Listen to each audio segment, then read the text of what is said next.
Welcome to Planning 101. I'm Anthony Wilson, Public Information Officer for the City of San Angelo. And joining us is our Senior Planner, Jeff Hintz. He is here to talk about variances from zoning regulations.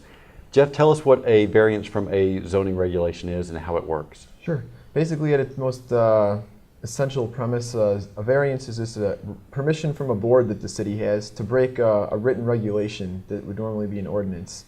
For example, in most commercial, residential, and industrial districts, the setback from your front property line is 25 feet before you can place a building to preserve the openness of the neighborhoods and so folks can see when they're leaving properties. A variance is basically there's something special about your property that wouldn't allow you to normally meet that, and the board can grant you permission to essentially break that rule. Why would they do that? Why would they want to break a rule that they've written and adopted?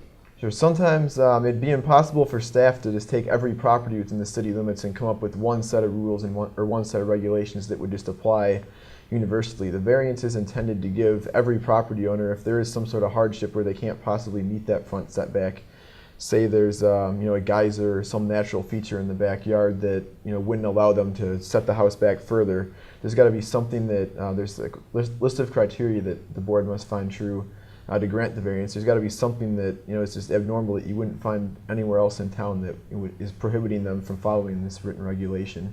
Well, tell us a little bit more about those criteria. What are the criteria that a variance is generally approved upon? Sure. The criteria come from state law, and they are adopted here locally as well as part of the zoning ordinance, and there's 6 criteria. The first 2 can be lumped under special circumstances that were not created by the applicant. That would mean something special or different about the property you wouldn't normally find somewhere else in town that weren't created by the applicant. So if you piled a big thing of dirt in your backyard and said, well, I couldn't possibly meet the setback now, you created that yourself, so it wouldn't necessarily be special anymore. The next couple are based on equity and consistency with the zoning ordinance. Granting the variance should be consistent with the purposes and intent of the ordinance, and it needs to be the minimum action necessary. So if you could get by with doing your project with maybe a 5-foot variance, but you've asked for 20, the board is going to be more inclined to grant you the lesser to preserve the intent of the ordinance. The last 2 are based upon fairness to neighbors and a safety issue. We wouldn't want to grant a variance that could go back and harm somebody later on or be injurious to another property owner. And along those lines, it needs to be something that's equitable for everybody to create a level playing field, which is what the intent of the ordinance is.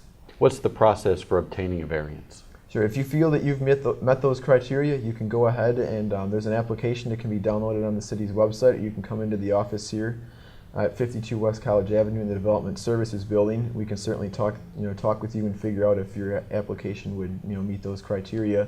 And if you've done that and paid the fee, which is $225, which covers our legal notices and publications, it'll go before the board, and it's a board of 5 members who are appointed by City Council.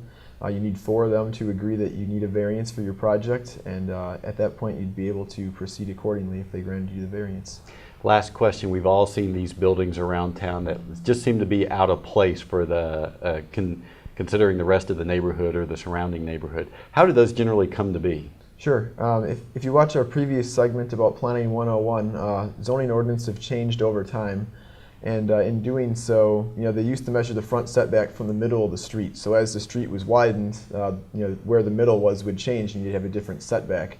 Over time, we've realized that probably wasn't the best way to do things. We now measure from where the actual property line is setback. So you'll see some, buildings that were built in different eras that, don't meet the same setback. Alternatively, there may have been something special on that property, and the board may have granted a variance for it to be placed in a different location. If you'd like more information, check out the community development link on our website, sanangelotexas.us, and look for more episodes of Planning 101.